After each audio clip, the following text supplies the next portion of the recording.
County, and that includes Avon and Belle Plaine in Wellington, and very well-defined supercell thunderstorm. A severe thunderstorm warning has been issued for your area. In this case, and see what's going on with this particular cell, and certainly there's a hook echo here. You see how there's this appendage that's kind of a finger that drops down right in there and then right in here as well. So this is most definitely a rotating supercell. So we take a look at the velocity signature. Certainly there is some evidence of rotation there, but again, not terribly well defined. That doesn't mean that it's not producing a tornado. It's just not likely to be producing a very well-defined or very large and strong tornado, at least not right now. And then farther northward, take a look at this next cell here in Wichita.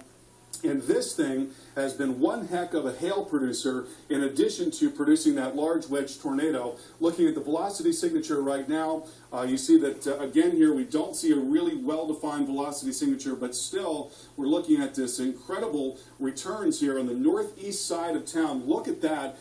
Very high reflectivities right there, and the differential reflectivity, that blue, indicating the presence of large hail. And in fact, there have been reports of very large hail on the north side of Wichita, so that is certainly going to be a threat as that cell continues off to the north and to the east. And here's another look at the very same cell.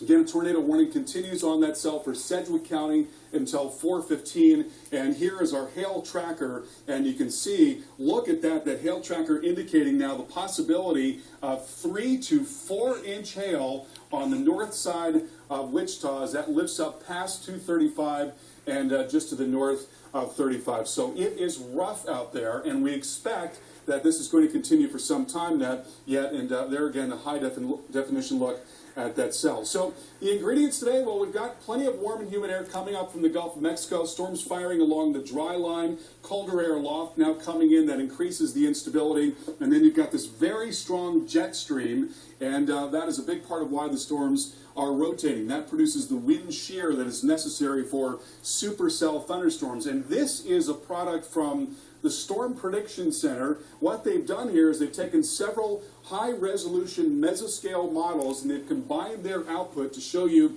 where the greatest potential for supercells are. And supercells are the types of thunderstorms that produce tornadoes, sometimes long-track tornadoes, large hail, and often damaging wind. You can see the highest potential exists here in northeastern Oklahoma, as well as into eastern Kansas, and then reaching up into parts of Iowa. So we're going to initially see these supercell thunderstorms, but then that threat is going to morph later tonight. They'll probably develop then into clusters of thunderstorms, and along with those we'll see a damaging wind threat, and certainly